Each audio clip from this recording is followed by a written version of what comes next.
Good morning, ladies and gentlemen. Thank you very much for joining us for our special coverage on Sky Racing of the 126th running of the Run for the Roses, the world-famous Kentucky Derby, described some years ago by one eminent American sports writer as the best 2 minutes in sport. Well, that might be slightly over the top, but you know what he means. You know, Tony Brassell joins me now. Good to see you, Tone, and I'm pleased you're here because this old voice mightn't last the trip. I mightn't get the 1.25 miles this morning. Yeah, for sure, mate. You sound a bit dusty there at the moment, don't you? You know, in trying to emphasise the significance of this race and what it means to Americans, there was a famous Kentuckian in the 19th century by the name of Irving S. Cobb, and he summed it up best of all when he said, until you go to Kentucky and behold with your own eyes the running of the Derby, you ain't been nowhere and you ain't seen nothing. Yeah, for sure. It's a fantastic quote, isn't it? Isn't it a beauty? Yeah, well, that's it. And yesterday, apparently, at the Oaks meeting, a record for Oaks Day, 106,000 people, I think it is.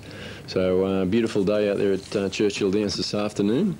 Their time, obviously, and yeah, well, that augurs well for a big crowd there too today. The all-time record crowd at Churchill was in 1974, which was the centenary year, 163,628, and they're expecting around about 150. Last year was just over that, 151. No, hell of a race meeting. Phenomenal figures. Like it is a spectacle over there, isn't it, Tappy? They get not only the huge crowd on the outer side, but there's a free-for-all on the inside section of the track too. Yeah, the inside section of the track has become somewhat restricted in recent years because of the addition of a turf track. Prior to that, there was a large spectator area in the centre, but the turf track, I think, was built about 1988, and it's taken up a fair bit of space. Yeah, that's right. Well, it is a little bit more popular these days, the turf racing in the States. Of course, most of the racing is concentrated on the dirt, but they tend to program a turf race almost every meeting these days. Tony, the Churchill Downs track has become famous worldwide for its twin spires on top of the old grandstand. You know, to Americans, the twin spires are what the Eiffel Tower is to a Frenchman. That's right. They were designed by a man called Joseph Valdez in 1894, and they have maintained them ever since. They still sit there on the section of old stand which has been preserved, but the stand has been extended. It stretches from the turn into the straight to the turn out of the straight. One continuous spectator area. Yeah, it's a huge grandstand. Actually, it's the largest track in the States, I think, Churchill Downs. As far as the dirt track, it's relatively huge compared to most of their ovals there, so it's a thorough test, that's for sure. Now, Tone, we've just come through the most successful yearling sale in history here in Sydney. We all know that the Danehill Tristrolove Colt was the top seller at 1.5 million. I wonder if he'll ever start favourite in a derby anywhere. The favourite in the Kentucky Derby this year, Fusa Ichi Pegasus, cost his owner $4 million at the 1998 Keeneland sale. Big dollars, isn't it, Tappy? Yeah. And if he can get away with the Derby this afternoon, well, he'd be worth $30 million. So it's a massive investment. He's by Mr. Prospector, one of the great sires of modern times. And, yeah, we'll see what happens this afternoon. He's a very impressive horse, though. Now, one of his lead-up races was a very famous Kentucky Derby prelude called the Wood Memorial. This is run at the Aqueduct course in New York, and he won this just a few weeks ago for his very wealthy owner, Fuseo Seguguchi, who must have been tickle pink on the day. And they're off. Country Only is hustled away from the gate. Exchange Rate is asked for early run. Cats at Home is there, and Red Bullet is right up in between horses as the field moves into the clubhouse turn. And there's lots of crowding at Country Only short lead. And Fusa Ichi Pegasus is asked for his best in mid-stretch into the final furlong. And Fusa Ichi Pegasus runs by the front runners, and he's pulling away, and he is pulling away impressively. Red Bullet left behind, Country Only third, Aptitude fourth. Fusa Ichi Pegasus will roll into Kentucky as the favorite in the Derby. He wins by 5 impressive lengths. Red Bullet finishing second. 9 furlongs, so you'd have to say, looking at that, he's sure not going to have any trouble with an extra furlong or 200 metres, and he is very, very promising. Now, Tony, apparently he's got a screw loose. He does all sorts of funny things. Well, that's right. He's got a bit of a stigma about him, this horse, and very hard to handle. Before that race, actually, he went out onto the track and just jacked up. He wouldn't move for about 2 minutes or so. Yeah. And eventually they enticed him to do the right thing. He went out and won the race quite impressively, as we saw there. Yeah. And then he refused to come back to the mounting yard for about 2 or 3 minutes. So he had to tug and reef and... Yeah. Try and con him into doing the right thing then. Yeah, he just digs in the toes and refuses to move until he's good and ready. On another occasion, he spotted something in a car park on his way around to the gate, and he just stopped and stared into the distance into the car park for 2 or 3 minutes. Yeah. Well, through the week, apparently, he threw his work rider. He just reared up and threw the bloke off and then threw himself on the ground. So he's got a bit of a personality, the horse. Rambunctious is the term his trainer Neil Drysdale uses. Yeah, rambunctious. Be a good name for a horse. Well, now, the Bluegrass Stakes is another well-known lead-up over the same trip, 9 furlongs, and a horse called High Yield was successful in this. High Yield is one of 3 runners in the race for the champion trainer, D. Wayne Lucas. Have a look at this and see if you think he's Derby material. And they're off in the Toyota Bluegrass. More Than Ready and Hal's Hope come out battling for the early lead, and High Yield is right there toward the inside, and Mighty, after coming out of the gate and offward 3 lengths away from High Yield, who's trying to get free of More Than Ready, moving off the turn. Mighty and Wheel Away, both 6 lengths off the pace, heading into the stretch as More Than Ready is engaging High Yield. Bear Outline is there in third. Wheel Away coming. Deputy Warlock is still far back, and in the final furlong of the Toyota Bluegrass, High Yield is dead game on the inside. More Than Ready is right there with him. These 2 to the line. High Yield takes the Toyota Bluegrass in a time of 1 minute 48 and 3/5 seconds.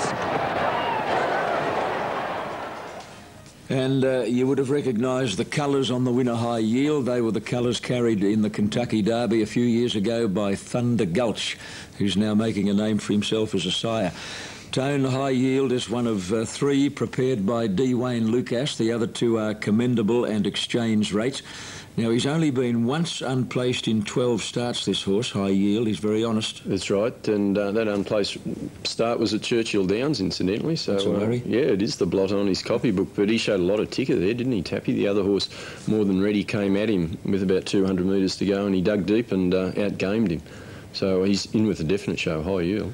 Just to give you some idea of the dominance of this trainer, D. Wayne Lucas, as far as the Derby's concerned, he has trained 4 previous winners, but in 1996 he saddled up 5 runners in the Kentucky Derby, including the winner Grindstone. Yeah, it's a record for the number of starters in the race. D. Wayne Lucas, actually, one of his former assistants this year, Todd Pletcher, he's got 4 runners, and he'll give it a big shake too. But D. Wayne Lucas, I think he's had, in the last 20 years, he's had a Derby runner every year, at least 1 runner. And he worked as a stable foreman, did he, for D. Wayne? Yeah. All right, now the Arkansas Derby. All of these lead-up races are over the same distance of 9 furlongs, and the gentleman Tony just mentioned, Todd Pletcher, one of his 4 runners is Graham Hall, which wins this Arkansas Derby. And they're off in the Arkansas Derby. Showing speed, the middle of the track, that is Graham Hall. Along the rail, Afternoon Affair. Also away well was True Confidence. They're going to use him a little early. Elite Mercedes, the gray between horses. Fan the Flame is right there with the leaders. Snuck In takes a position 6. Polish Minor is now 7th. Lengthen that back. And Graham Hall continues to lead the way. The middle of the track, here comes Polish Minor. On the outside, Snuck In. Elite Mercedes is at the rail in 4th. They drive for the wire, and Graham Hall continues to lead it by 3 and opens up.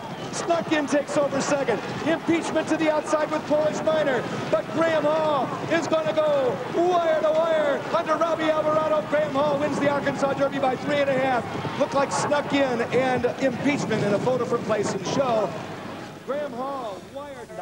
Oh, there was an impressive win by Graham Hall in the Arkansas Derby. Now, for those people who try to work out genetics, here's more to add to the confusion. That winner, Graham Hall, is by De Hare, who recently sired the Golden Slipper Stakes winner. And did you see him go to the line at the end of 9 furlongs? For sure, yeah. It was very strong if it wasn't a Tappy, yeah. Sire of Belle de Jour, De Hare. So a little bit of extra interest for us, I suppose, from this side of the globe. Well, you can work out genetics. I don't think the man's been born who'll ever work them out. No way in the world.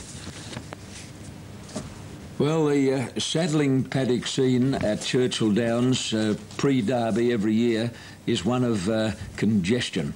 The public get pretty close to the mount up stalls, where the jockey, trainer, owners and attendants literally form a semicircle around the horse. And Tony, apparently this whole pre-race parade and pre-race procedure unsettles a lot of horses. Well, it's a thorough test, isn't it, Tappy? Not only on the course, but of the mental strength of a horse under these sort of situations. We see it out here with Melbourne Cup Day and Golden Slipper Day, don't we? So the horse has got to be really together on the day to be able to produce maximum effort. Yeah. Well, now we've succeeded in picking up our audio from Churchill Downs, and we're going to cross there live. And your commentators are former race caller Mike Battaglia and his assistant, former jockey Donna Sabon. He gets over the track great. Captain Steve is training way better here than he was at the fairgrounds. There's just so many horses coming into the race great, but I'm going to stick with High Yield on top in this. Fusaichi on top in this field. But I do want to mention High Yield. That's why I slipped his name in there, because he was the best looking horse when they all walked into the paddock. Wayne Lucas does it again. You said that as soon as he came in, that Wayne had the best looking horse in the paddock, and I agreed with you. And I was just kidding about the Janine too. I think Janine is a heck of a horseman. No matter if she's a horseman or a horsewoman, she knows what she's doing around a horse, and I don't think it matters that it's a female trainer. And I'd like to see her run well, if not win the Derby also. But Don and I are in agreement. We both think that if Fusaichi runs his race, and I'm kind of waiting for him to come by. I haven't seen him yet. Oh no, he's still there in the saddling stall. He hasn't come out yet, but to see if he's still washed out or not. But he looks good from this point of view, from where we're looking at him, and we can't pick against him. We're both going to go for him. Fusaichi Pegasus. Let's just hope, number one, that the best horse wins. Number two, that everybody has a safe trip. And that it's a great Kentucky Derby. That's right. Good luck to everybody. Well, I reckon all Australian race callers would be horrified. Look at the two jockeys in almost identical colours there. The green and gold hoops, yellow sleeves. Now, one of them's wearing a white cap. The other one appears to be wearing a white and green quartered cap. Now, I cannot for the life of me understand how they can let that happen. Here is a horse race worth $1 million being watched by an on-track audience of 150,000 plus, a worldwide audience of millions on television, and they send two sets of colours out almost identical. I don't think I'd fancy being the caller, Taffy, that's for sure. I can understand the owner, you know, wanting to see his own colours going around, but gosh, surely most owners would be understanding in a case like this. Here's the favourite, Fusaichi Pegasus, a $4 million yearling purchase in 1998. He's had only 5 starts. He's won 4, including the Wood Memorial, and he looks fairly relaxed at the moment. And as Tony mentioned earlier, the horse is a sheep short in the top paddock. Tony, it's quite astounding that they can come into a race of this distance with so little experience. It happens in the English Derby too. It's quite common to see a horse 2 or 3 starts going into the English Derby. Oh, for sure. They take a completely different approach, don't they, Tappy, with horses in the Northern Hemisphere, or promising young horses like that. And, well, apparently the average number of starts for Derby runners, the Kentucky Derby, through the 70s was 13 runners, and as time marched on, that average diminished with each year. So through the 80s and 90s, the average number of starts for each runner was 9. And, well, Grindstone, that horse that you mentioned, trained by D. Wayne Lucas, he only had 5 starts before he won the Derby. But as you said, here's Fusaichi Pegasus with only 5 starts behind him this afternoon. You know, I think the most significant statistic that I uncovered in the last 24 hours is that of the 125 derbies run so far, 94 of the winners have been Kentucky bred. There have been 2 Canadian bred horses, Northern Dancer and Sonny's Halo, 2 English, Omar Khayyam and Tommy Lee. But 94 Kentucky bred horses, so you can see that any Kentuckian worth his salt dreams of breeding a Derby winner. Oh, it's bluegrass country, isn't it, Tappy? That's just the hub of global racing, really. That's where all the heavy-hitting stallions are based, and the wonderful broodmares. That's why they paid $4 million for yearlings, I suppose, to come out of Kentucky. The supreme racehorses, or the supreme breeding stock, are based in Kentucky, aren't they? Now, we just saw some unorthodox camera work, but now this is a moment of great emotion for most Americans. My old Kentucky home, as the runners parade to the starting gates.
Well, I haven't had the pleasure of attending a Kentucky Derby. I've had a couple of opportunities and could never make it. But people that have been there tell me if you just happen to look at the faces of the people standing close to you during the playing of My Old Kentucky Home, the tears just run down the faces of the most hardened Americans. Yeah, well, it's just a magic moment in sport, isn't it, Tappy? As we could see, a huge crowd there. And well, they all get behind the running of the Derby, that's for sure. There's a lot of people cut loose with the rendition of that song. Tony, you mentioned that the weather is fine and the track is fast. I wonder if they'll get anywhere near the all-time record time posted by the great Secretariat in 1973. He broke the 2 minutes. He went 1:59.4. Northern Dancer got close to it. He went 2 minutes exactly when he won his Derby.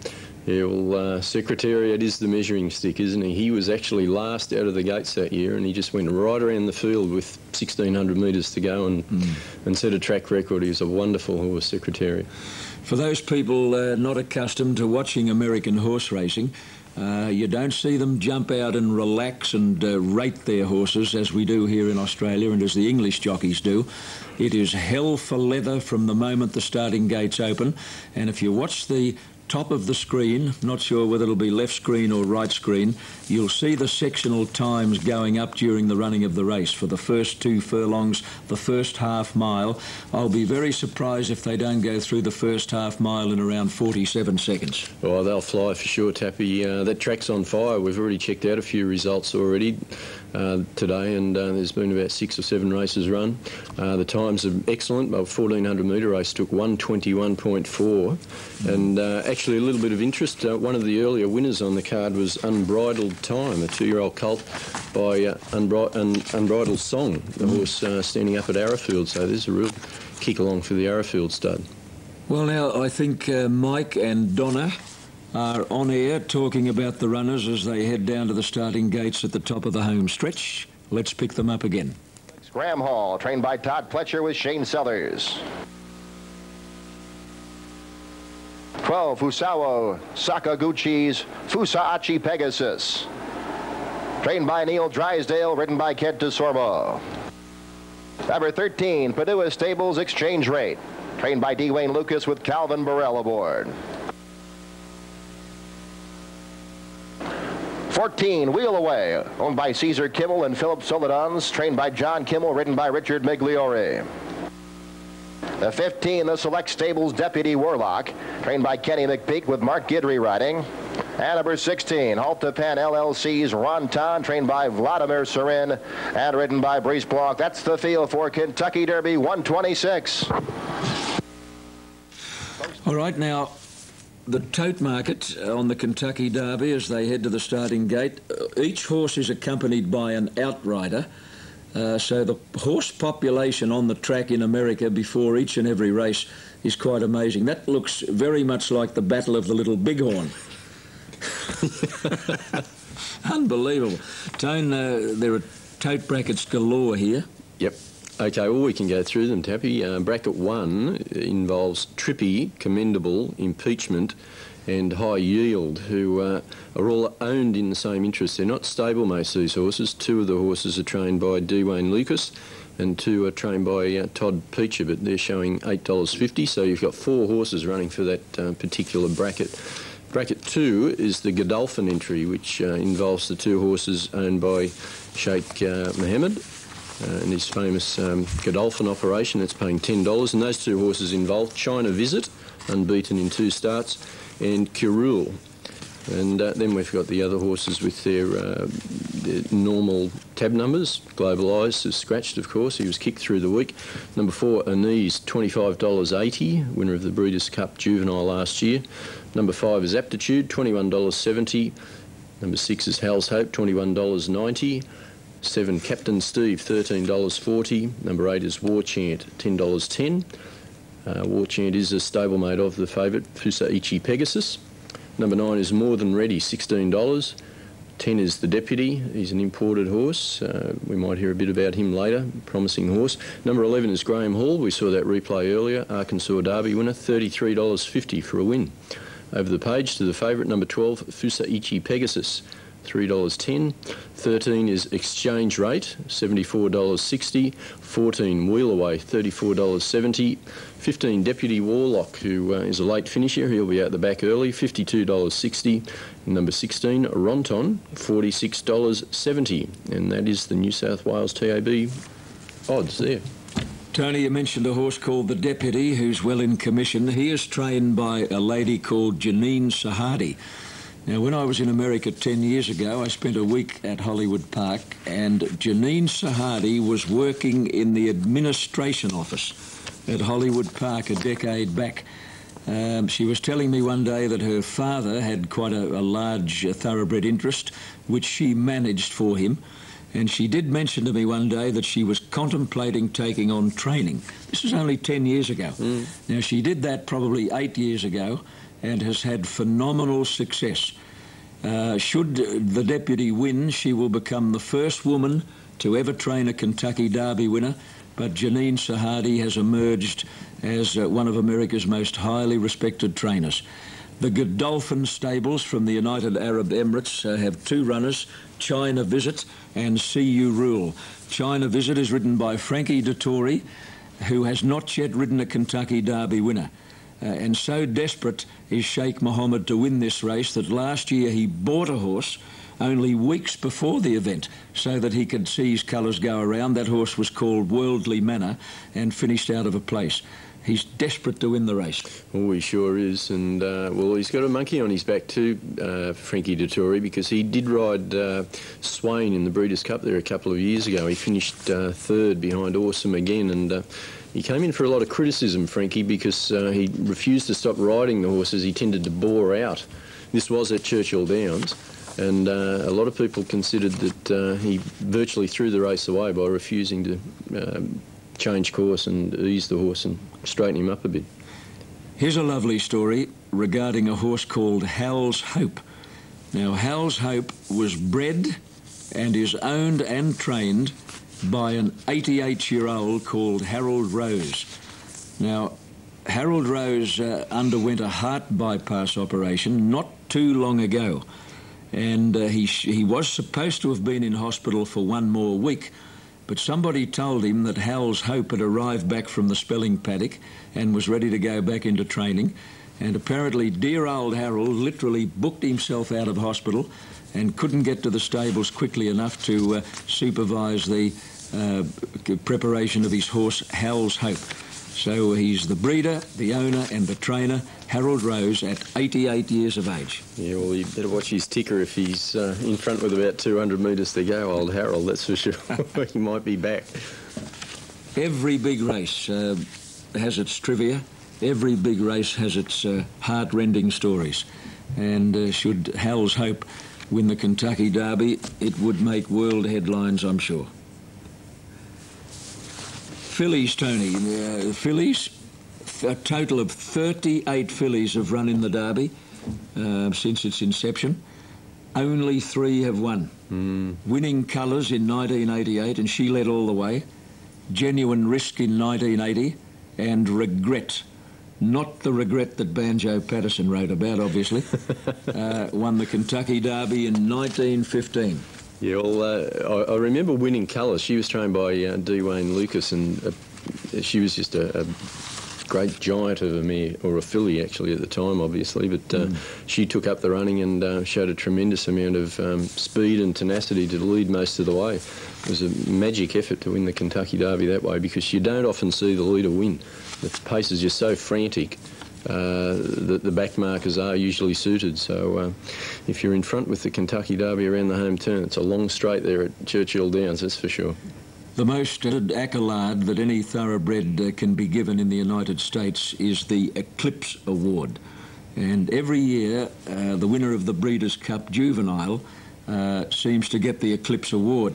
That happened to Arnese. But do you know, no Eclipse Award winner has won the Kentucky Derby. Americans regard it as a mock. Yeah, it's pretty much the kiss of death. So we'll just have to see how Arnese goes this afternoon. He's a late closer. He will be out the back. He did that to win the Breeders' Cup about 6 months or so ago. So he might be the right sort of horse to be winning. Well, we'll soon know, Tony, because the runners are being loaded, as the Americans say, at the top of the home straight for the Run for the Roses. Or as that eminent sports writer said, the best 2 minutes in sport. Let's pick up the commentary for the 2000 Kentucky Derby. Trippy with Jorge Chavez. The other Dogwood horse goes up, Impeachment.